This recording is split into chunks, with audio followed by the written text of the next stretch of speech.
জল আর ঘাম বেরোনোর ব্যাপারটা আলাদা। আর যে কোনো ব্রাইডাল হোক বা পার্টি মেকআপ হোক নিজেকেও মেনটেন করতে হয়।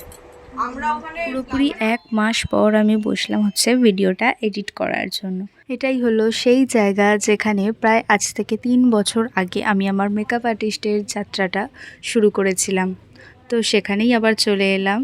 তোমরা তো দিদির পোস্ট দেখেইছিলে। এটা অবশ্য আমি প্রায় 1 মাসেরও বেশি হয়ে গেছে আমি ভিডিওটা এডিট করছি।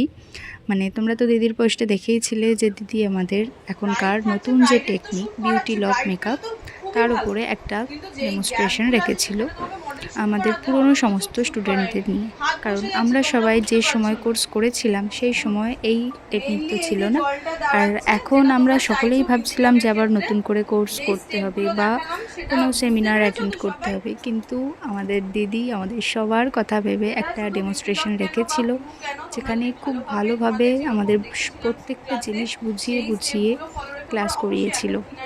এবং প্রথমেই আমাদের যেতেই জিজ্ঞাসা করে যে আমাদের কার কী প্রবলেম আছে, কে কেমন কাজ করছে, কাজ করতে গিয়ে আমাদের কি কি প্রবলেম হচ্ছে। তো সেই সমস্ত কথা শুনে দেন দিদি আমাদের সমস্ত প্রবলেম সলভ করে এবং নতুন টেকনিকও শেখায়।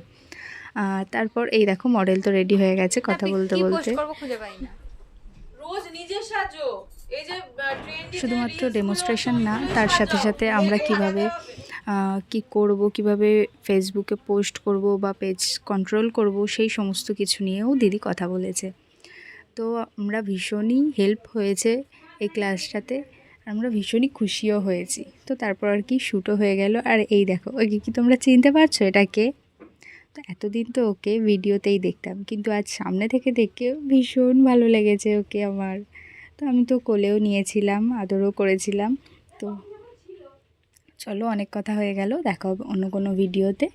তো আসার সময় ওকে টাটা বলতে তো ইচ্ছেই করছিল না, মানে আমাদের আসতেই ইচ্ছে করছিল না ওর এই হাসিটা দেখে। তো কী করবো, এই দেখো আবার আসার সময় মায়ের দর্শনও হয়ে গেল। তো চলো টাটা, দেখা হবে অন্য কোনো ভিডিওতে অন্য কোনো নিজের মেকআপ লুক নিয়ে। বাই।